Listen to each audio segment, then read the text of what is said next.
Probably 5. Yeah.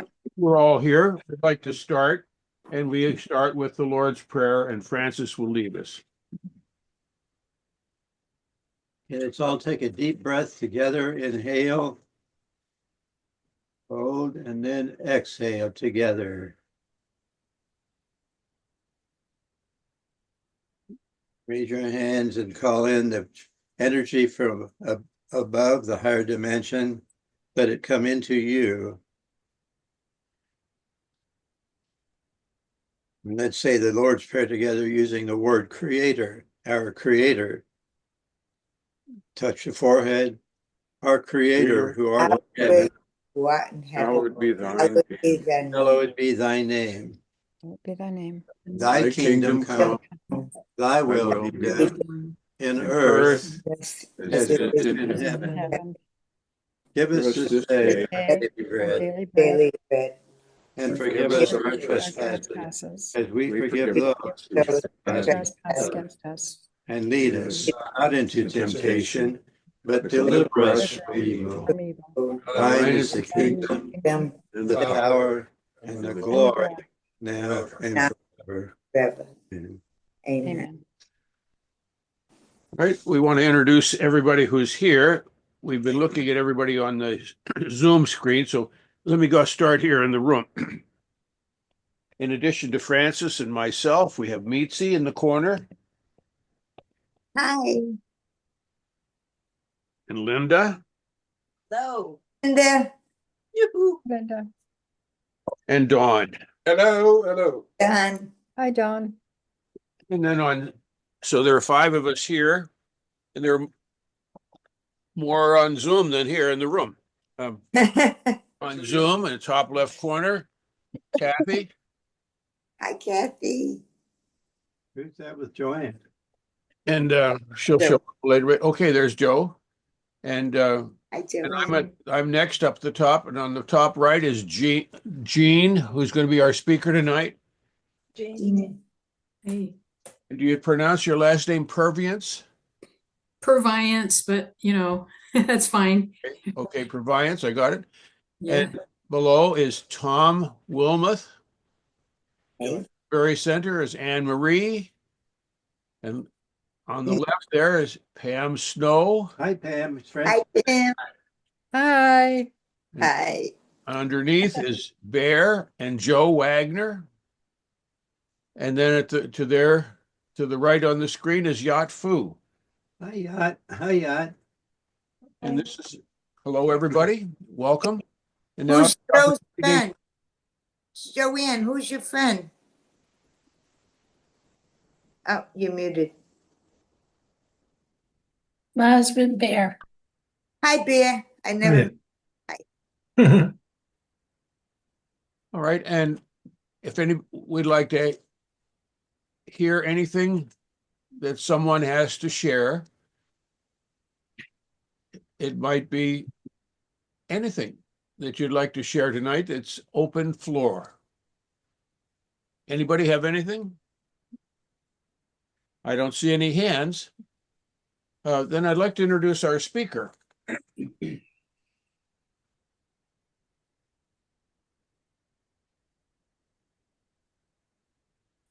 Jean submitted her near-death experience anonymously to IANDS, and they published it. And afterwards, I asked Ann Ellis if she could help put me in touch with Jean. I didn't know her name, and Ann Ellis did. And so Jean agreed to be our speaker tonight. And I sent out her experience in text, but she's here to tell us about it in person or on the Zoom live. So Jean, please go ahead. Okay, well, first, thank you very much for having me. It's a delight to meet all of you.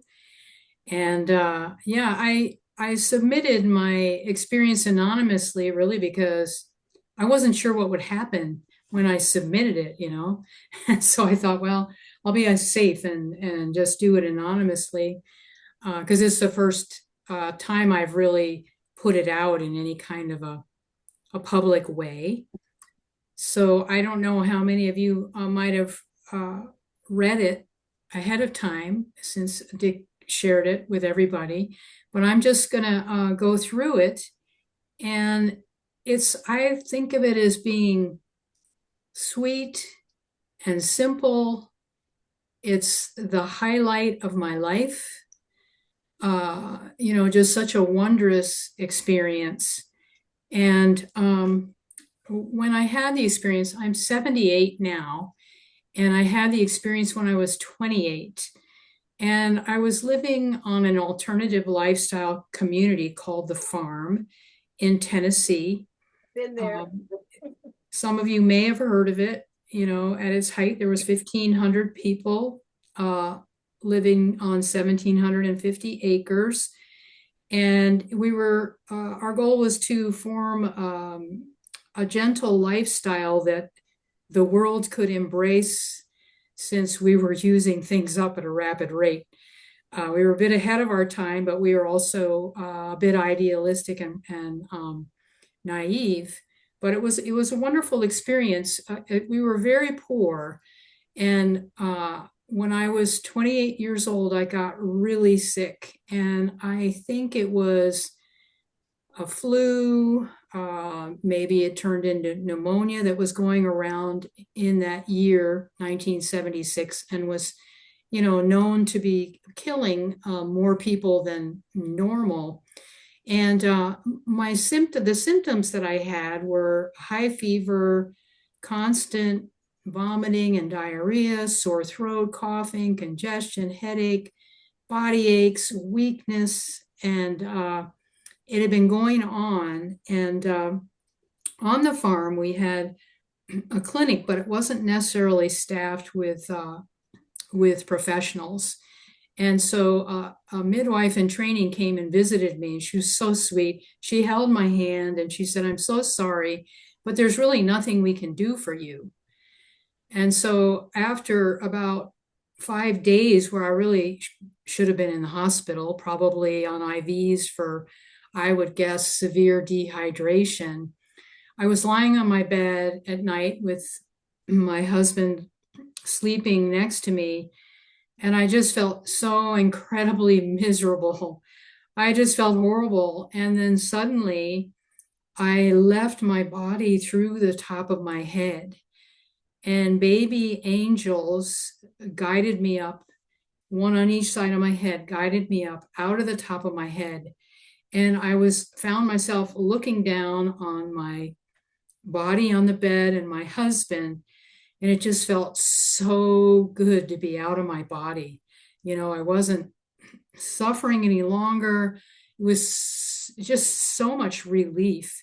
And the baby angels were so sweet. I just felt like that was a gift from God or the universe, to bring me something comforting, not scary, because I'd never been out of my body before. So anyway, then I found myself surrounded just with this wonderful presence. And my near-death experience didn't have a lot of visuals, didn't have flashing lights or a lot of that kind of stuff. It was really more like a sort of a velvety darkness that I found myself in. But the presence was just pure love. Like I had never experienced a love like that ever.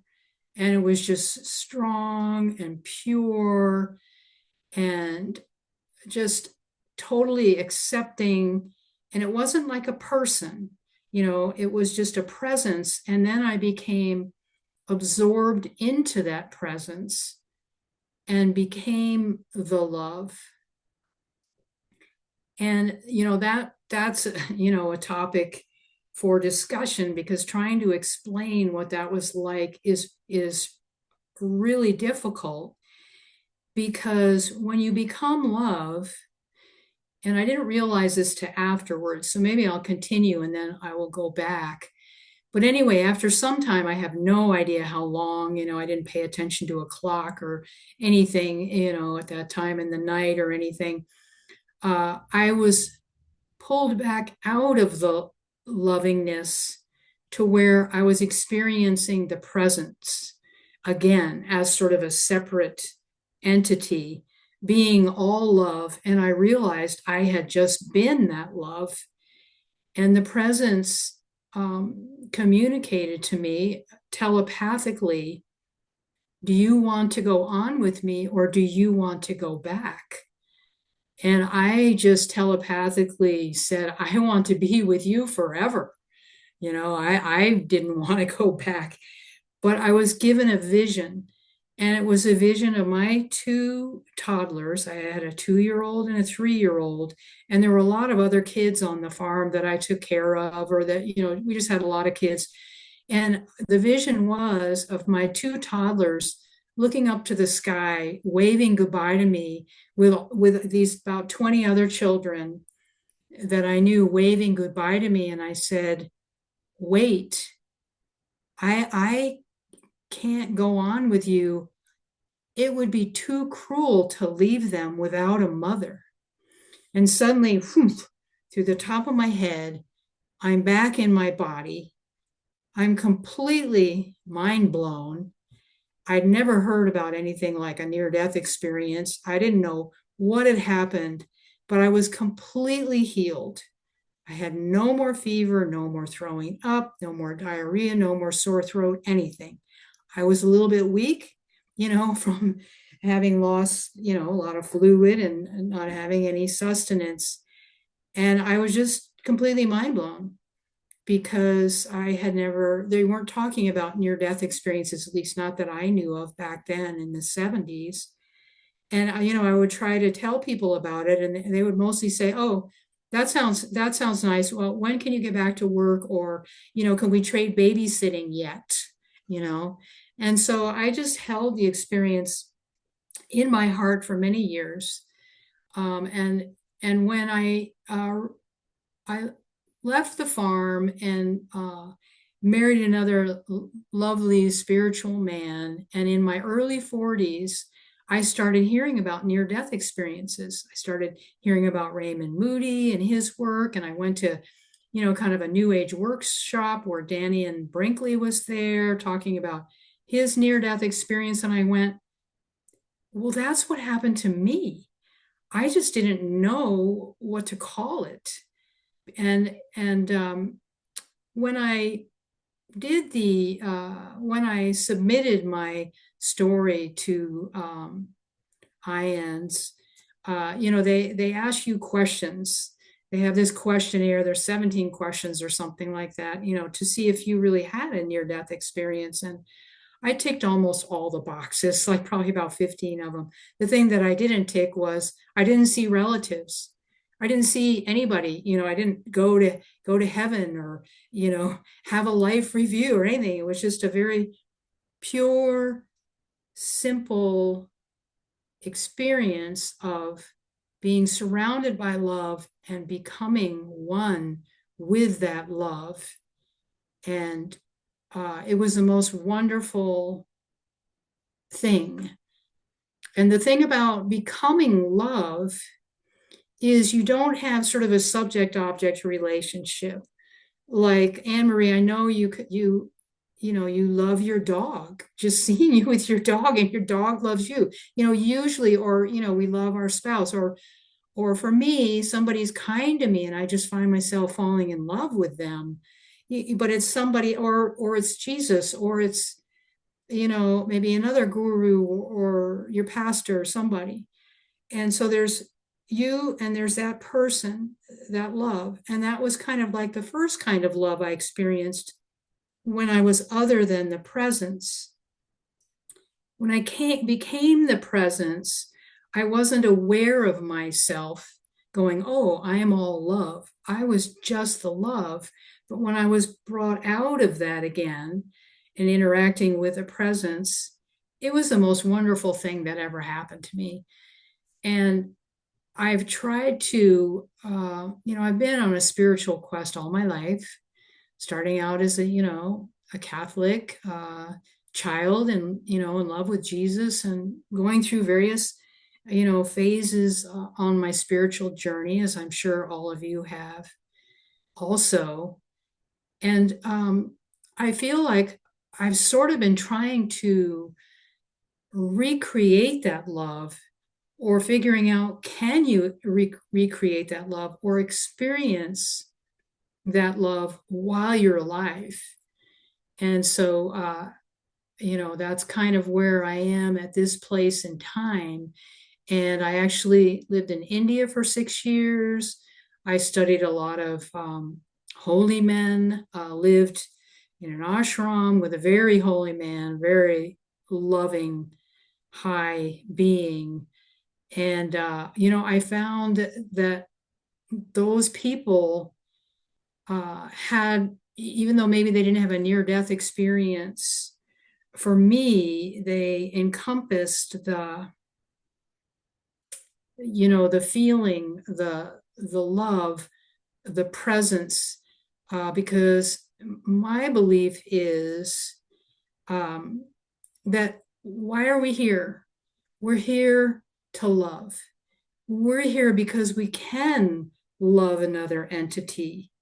Whereas maybe when we die, we become that love, that one with that universal energy.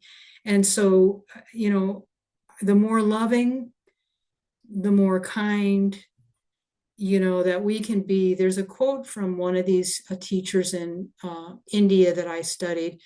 His name is Nisargadatta Maharaj.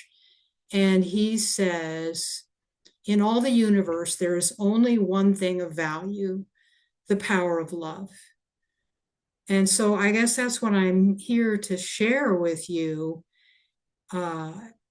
is that being in love and finding your way, because you're the important person.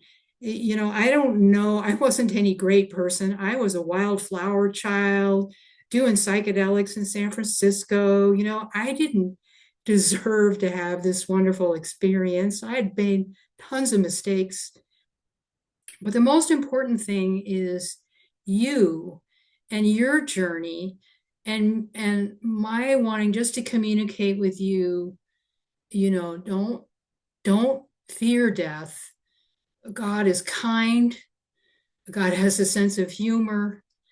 And so, if you pay attention to your present and stay in the presence that we're all blessed with, that we all share, this oneness, this energy,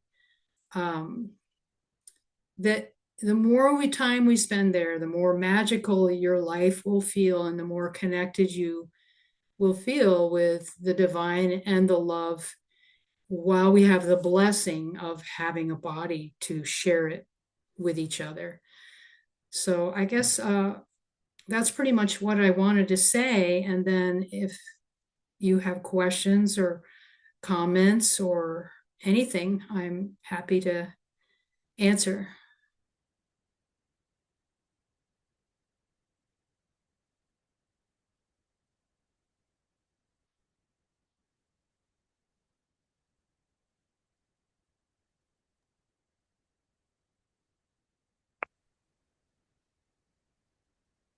Uh, Hi.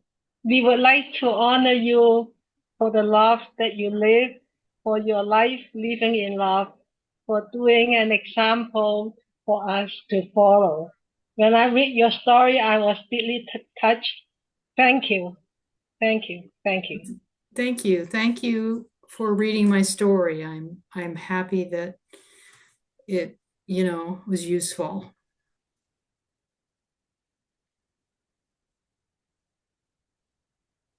Yeah, thank you very much. For me, it was very hopeful as well. The reminder that love works, fear doesn't, and that love unites. And it's the energy that we all have to embrace. So thank you. Yes. Well, you said it well. Oh, thank you.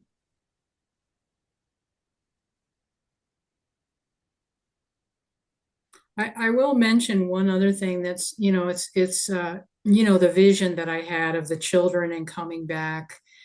My husband and I raised 7 children. We had a blended marriage, and one of the children was an adopted wild child from a group home. That was something. But then after we were in India, my husband David's father had founded a charity to take care of orphans and vulnerable children, abused children around the world, called World's Children. And when we came back from India, we were asked to take over that charity. And my husband is very service oriented. He just he lives to serve, and he loves kids. And so we did that for the last 15 years. We retired just last July. And so we ended up helping thousands of children. And so, if that vision, encompassed anything, more, or you wonder, well, what happens after someone has a near-death experience? Because mine was quite a while ago, right? What happens in their life? And that was a big part of our life. And while we were in India, this is sort of funny. And I don't get into this type of thing so much myself, but my husband was very curious, and he went to a palm leaf reader.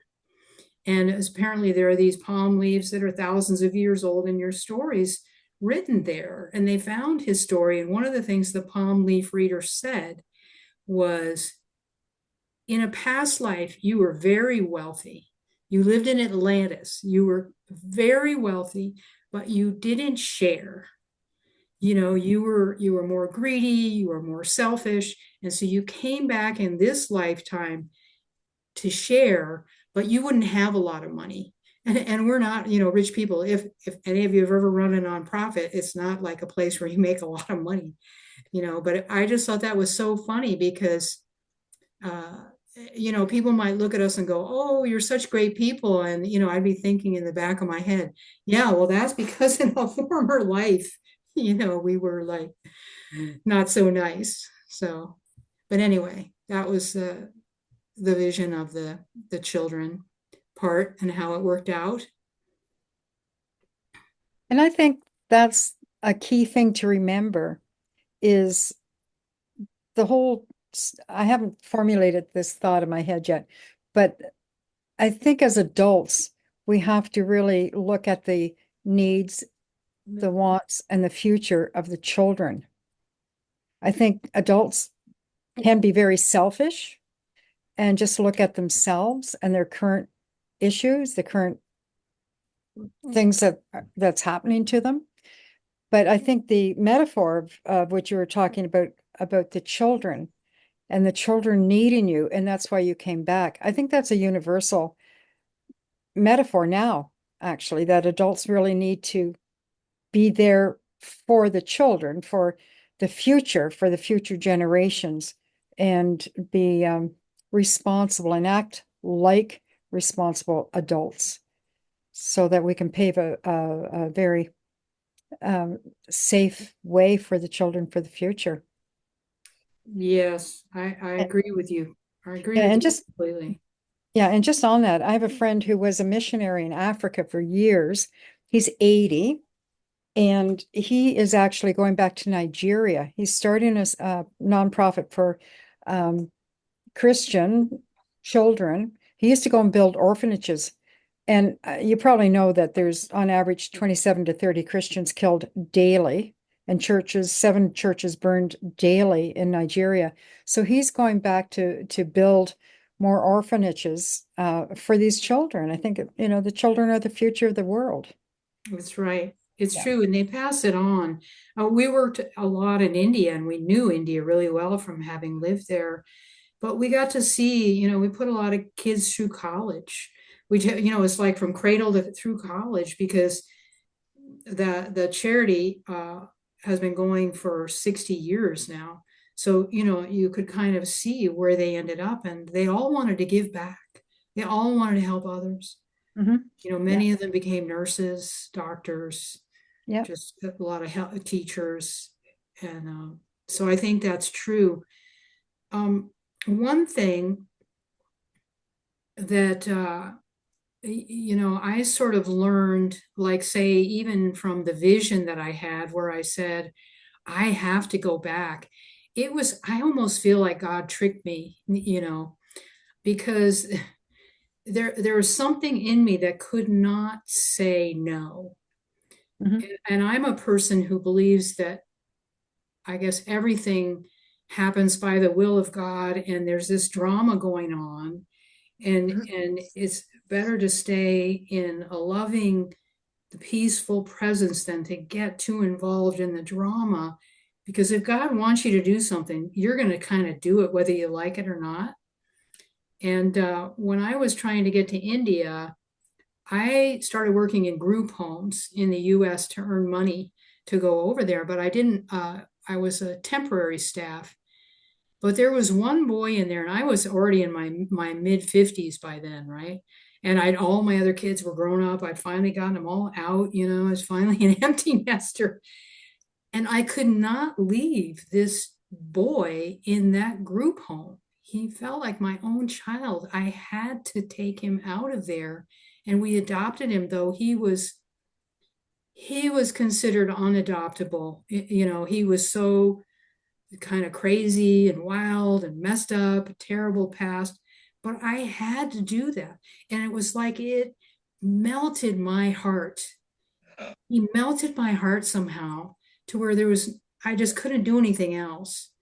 And so I feel like when your service comes from that kind of a place, what melts your heart, you're doing, I don't know, something that you're supposed to, or you just can't help yourself. Mhm. And rather than, oh, I have to go do this thing, so there was that also. And how is that boy today? That boy has passed away. Oh, I'm He sorry. died in, yeah, he was pretty messed up, but we did take him to India, and we didn't get him till he was 13. So, by that time they're pretty ingrained.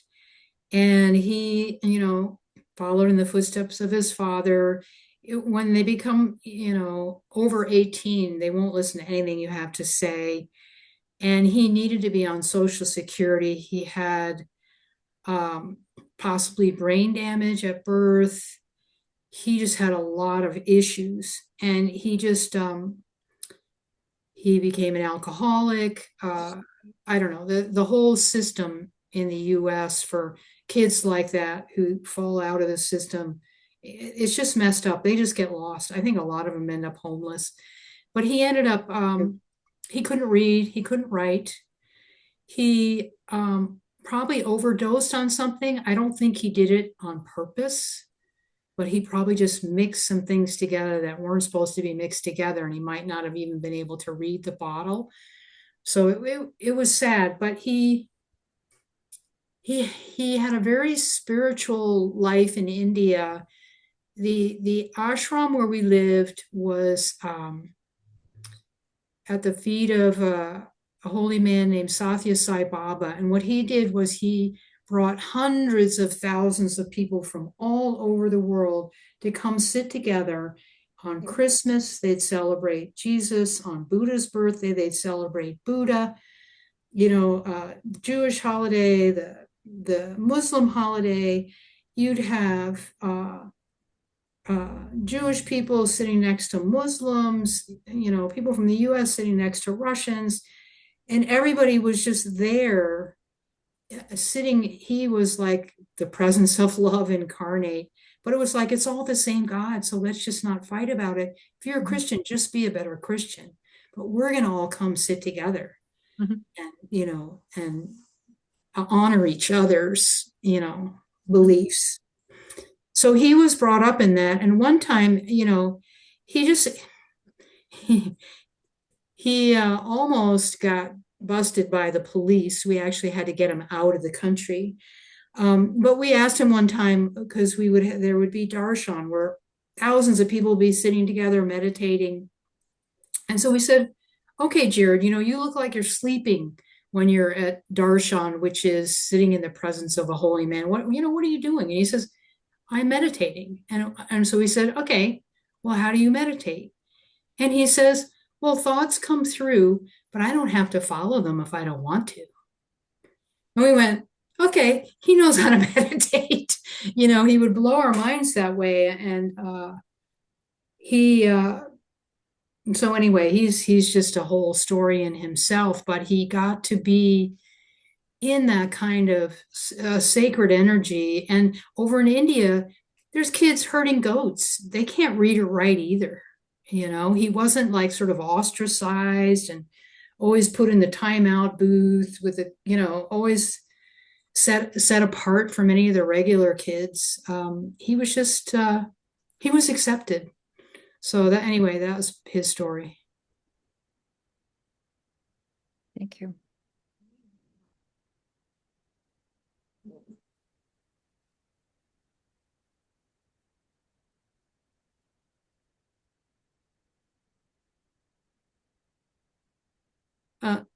Dick, if you're talking, you're muted. I wasn't sure whether you were or not.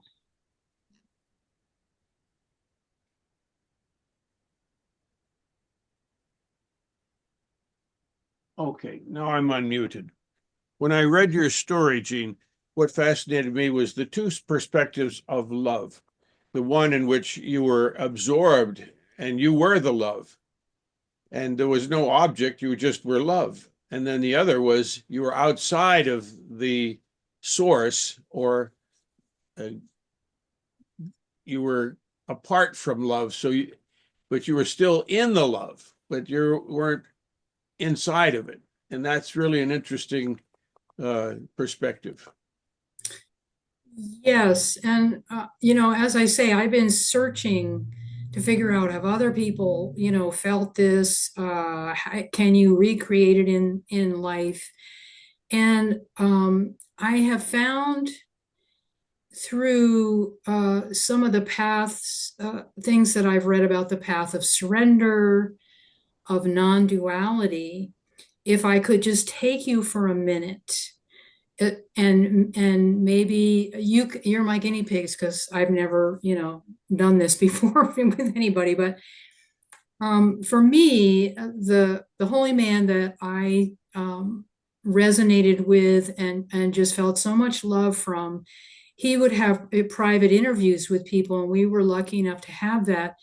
And he told my husband, do service work, and he told me to just be. And so it took me a while to, I went searching through books and holy men and, religions to figure out exactly what that means. And so if you'll just close your eyes with me for a minute, and maybe you guys have experienced this, I'm sure you have, but maybe not in this framework. So if you just close your eyes for a minute and you empty your head of all your thoughts, your worries, concerns, aches and pains, and you just get to your essence, just your feeling of presence. You exist. Just feel that presence for a minute. And if a thought comes up, just say later, I'll take care of that later. And so you're feeling this presence right now. And if we stay in this presence, it evolves, it's peaceful, it's actually universal. It's not just limited to your body. You're getting into the universal presence, and it turns peaceful. And if you are able to maintain that without getting, distracted by thoughts, it becomes more loving the more you can stay in it. And it becomes actually something to do all the time, and let the higher power work through you. You don't really have to be making the decisions. The higher power, when it's time to brush your teeth, you're going to brush your teeth anyway. But so you're feeling this presence right now. Now, I don't want you to think about this question. I want you to just feel it. So you're feeling the presence. Who is experiencing the presence? Who knows this presence? Who is aware of it? Or what is? You can't grasp that. You can't grasp the awareness it's behind our eyeballs. It's sort of like you can't see it. You can only just sense it, and you can't turn it into an object. And so that's that to me is what I became, though it was extremely loving. It wasn't intellectual. It wasn't just being. It was like so incredibly loving. And so, and for me, I think that the ticket is to remain in the presence, the beingness that we all can experience by not overthinking everything and worrying about everything, spending more and more time just in the presence. It will teach you everything you need to know. And you will have kind of an on the edge of presence awareness. And that, I think, for me, I'm certainly not successful. A lot of times I just get caught up like anybody, or maybe worse. And, but I bring myself to this place of surrender where I just surrender everything to God, the higher presence, and exist as much as I can in this state of beingness. And for me, I can't just manufacture love, but what helps me is if I'm in the presence and then I think of somebody who was really kind to me, and maybe it was for no reason, really, or maybe they didn't even know they were being kind, but they were just so kind. And I'm somebody who's very inspired by people being kind. And I just find myself loving that person. So if I start thinking about something like that, or maybe a very loving experience, maybe you have a different route in, we all have our own ways in. And then you bring that feeling that is giving you in your heart into the presence. For me, that helps to bring more love in. So that's where I've come to. And some of that isn't not necessarily something somebody else told me, because each of us has our own individual path. And when I was studying, I had a shamanic phase for 10 years or so. And a really excellent shamanic teacher. And he said, each of us has a medicine power.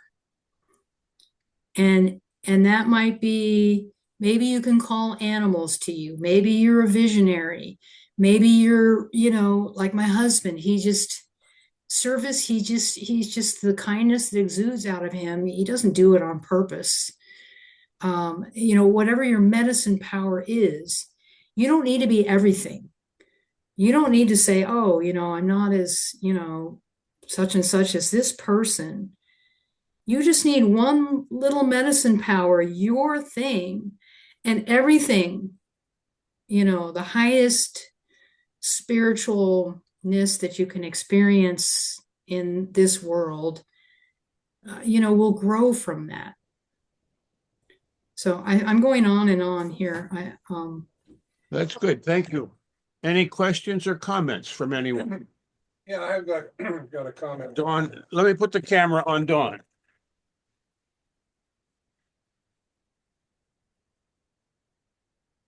I'm listening to your narrative of how your NDE brought you there you go, into a presence of total love, in which you were the love essence. And then it showed you another kind of equally fulfilling love where it's applied to or shared with somebody else.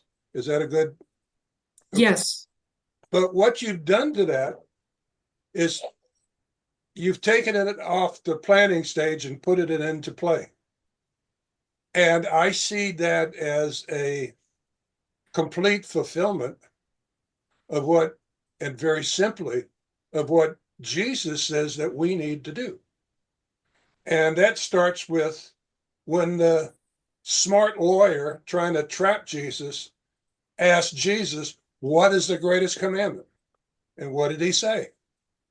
Love God with all your heart, mind, body, and soul, and love your neighbor as yourself. Well, I can deal with thinking about God very positively, but I have no grudge with him. So that is more simple than dealing with my neighbor, cantankerous, and bumps up against me all the time. So the first is, frankly, loving God is easier than loving my neighbor. But he gave us a simple solution, which is what I see that you have done on how to fulfill the neighbor side of that. And I see the scripture that applies to that in Matthew 25, Gospel of Matthew, chapter 25, which is full of parables. But the next to the last parable is the one that references the sheep and the goats. You know which one I'm talking about? Yeah, remind me though. All right.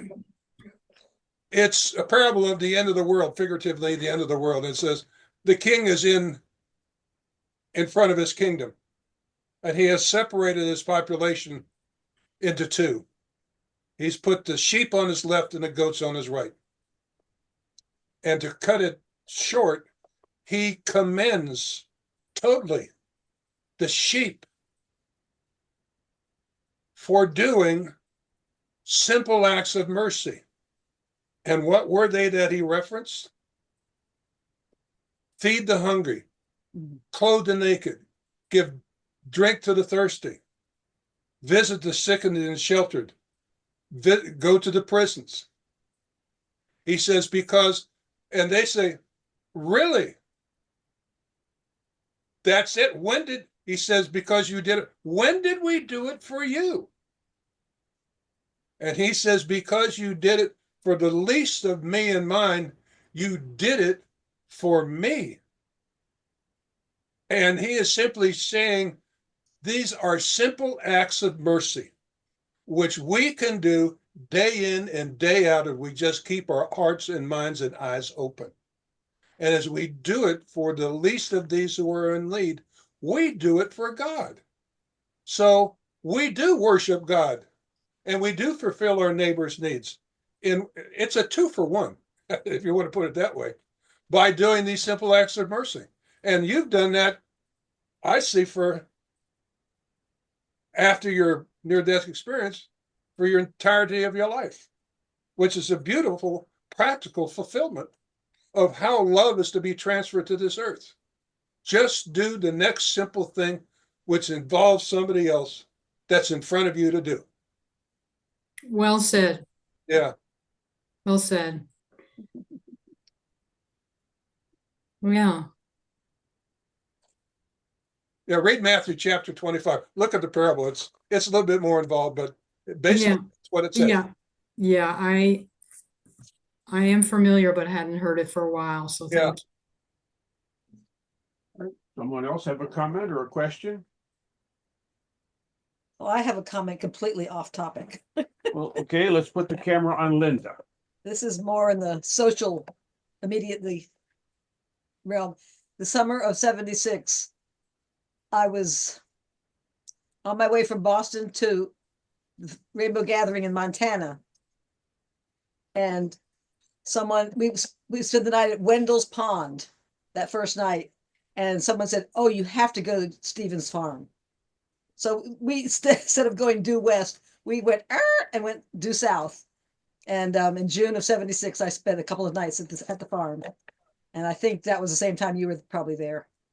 Yeah, definitely. So that's funny. It was quite an experience. It was, yeah, it was kind of mind blowing, actually.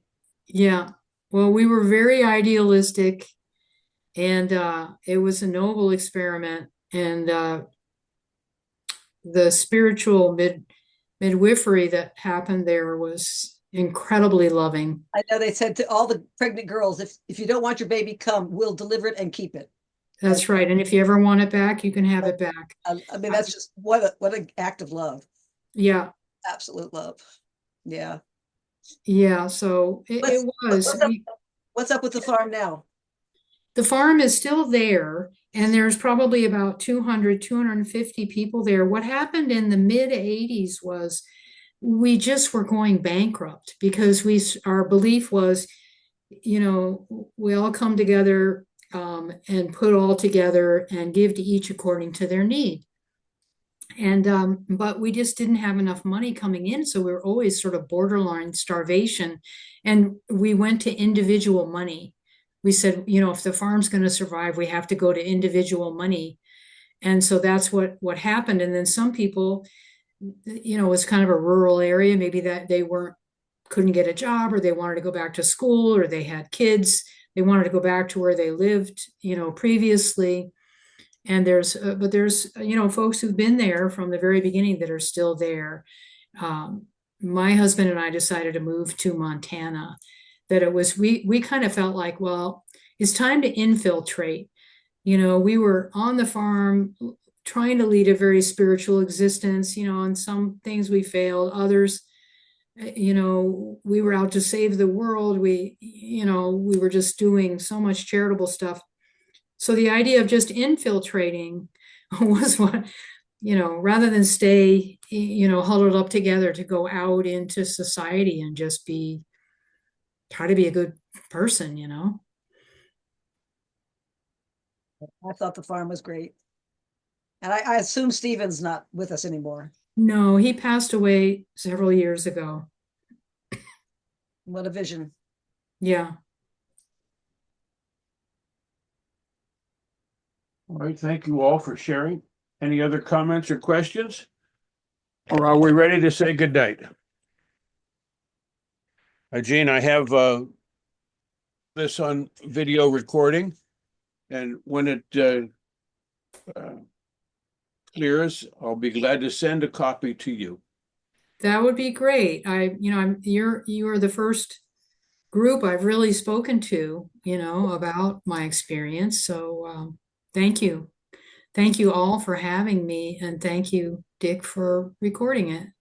You're welcome. We also have a website, and if you don't mind, I'd like to ask one of our group to put it on our website. Is that okay with you? Sure. Okay. All right, then. Well, I think we're ready to say goodnight. amen, amen. Thank you. Good night. Good night. Thank you. Everybody stay wonderful and safe. You too.